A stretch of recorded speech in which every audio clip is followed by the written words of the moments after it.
improve the situation. It's a pleasure to follow the Noble Lord Davies of Brixton and to join this small, distinguished pre-recess group in this debate and thank the Noble Lord Seeker for securing our chance to discuss this important issue. And since it's this time of the session, I want to be optimistic and I'm going to look at how we can see some optimistic political directions in the context of the tax gap. And I'm going to begin by quoting Oliver Bullow's Butler to the World, How Britain Became the Servant of Tycoons, Tax Dodgers, Kleptocrats and Criminals. To quote, "It will only be by imposing rational regulations and laws across the entire British archipelago, by enforcing them robustly and remorselessly, and by investigating and exposing failures to do so, that Brits appalled by the country's butlering industry can force it to seek a different way to earn a living. And they should not be afraid to do so. Thanks to the combined dislocations of COVID and Brexit, Britain is questioning its position in the world in ways that may not be repeated for a generation." Finish quote. And I think the Noble Lord Lee of Hurley referred to the way in which this report looks very much at trends rather than hard facts. And there is clearly a political trend of great concern about these issues and a political trend to call for action on this. Now, for those who haven't read the book, there's also another cause for optimism in it, in that the situation where we are in now, with the massive inequality, the massive tax dodging, the massive tax gap, is something that's really only come forth in the last few decades. It's not something that's been sitting there for centuries of tradition. There's been big inequality. We had a trend, what's known as the Great Levelling in the 50s, 60s and early 70s that saw a different direction, but different directions have been taken in the past and can be in the future.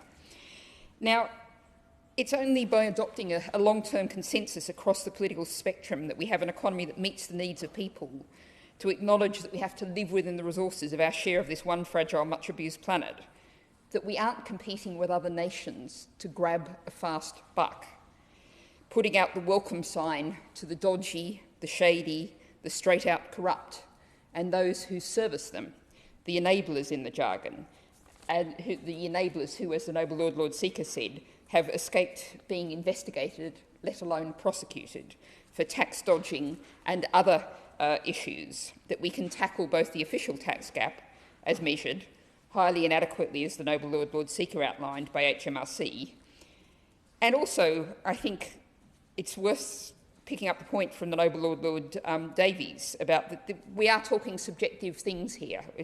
You get all these really tight numbers and percentages, but what we're talking about, as HMRC says itself, is the tax gap is what should, in theory, be paid and what is actually paid. We're talking about theory. And I think it's interesting this debate should be read alongside a motion passed in this chamber on February 3rd in the name of the Noble Lord Brown of Ladyton, which took note of the impact on global democratic norms and values from autocrats, kleptocrats and populists, and the case for a coordinated response by the United Kingdom and her allies. And one could very easily add tax dodgers to that and acknowledge that, again, there is huge public concern about the security implications of this. Now, that's the dark side of it. There's also the grey, the shady side, you might say. This is where we come to the theory of who should be paying tax, because there's probably an even bigger group, the rootless multinational parasites that suck profits from communities around the globe, and where they're allowed to get away with it, as in the UK, pay little or nothing back. They rely on the infrastructure that's been paid for by all, the roads, the policing, the schools, the hospitals. They rely on the natural resources of these islands that should be there for the use, or non-use in the case of fossil fuels, of all. And, of course, the labour of the workers, the labour produced and reproduced by society. Yet they don't pay their way. You could call this the Shell-Amazon problem for shorthand, given that just this week we learnt that for the fourth year in a row, Shell has paid no tax on North Sea oil and gas extraction. And picking up the point about international comparisons, in Norway, Shell last year paid $4.5 billion in tax, production entitlements and fees. in what's essentially a very similar set of circumstances, and that Amazon last year paid £3.8 million in corporation tax on $1.8 billion in sales. Now, the government, I'm sure, will say they've got a strategy for that. And indeed, I've just been looking at their report from last year on tackling profit diversion by multinational companies, which proudly proclaims that in 5 years, £5 billion has been clawed back.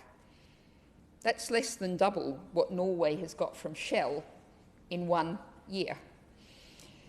So I've talked big picture.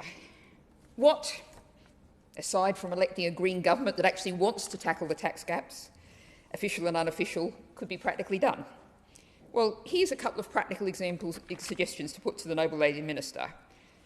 Establish Her Majesty's Revenue and Customs as an independent agency of government, answerable to Parliament. That will remove the power of the politicians to strike secret deals with corporations and individuals, as the Noble Lord Seeker referred to. Secondly, entrench the anti-avoidance principle in UK tax law and oblige banks to provide information about companies automatically to HMRC. That's something that we used to hear a lot of talk about, the anti-avoidance principle, and I think it's something we really need to revive. But finally, what's happening instead? Well, as was highlighted in the spring statement, HMRC is investing £161 million to ensure businesses pay what they owe. Although when we look around the talk around that, we seem to have a lot of focus on cab drivers and hairdressers, which is really not what we're talking about here. But what we've also got is the DWP spending £510 million, roughly 4 times as much, to prevent fraud and error in the benefit system and collect more debt from people on universal credit. The DWP estimates it can claw back $3.15 billion from benefit claimants.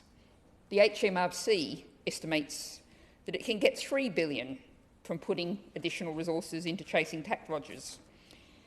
Now, back in 2015, I was saying we have to stop making the poor, the disabled and the young pay for the greed and the fraud of the bankers.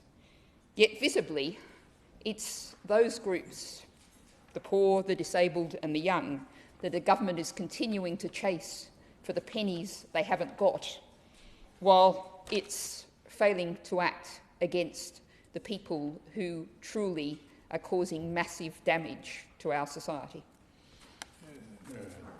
My Lords, that I can only agree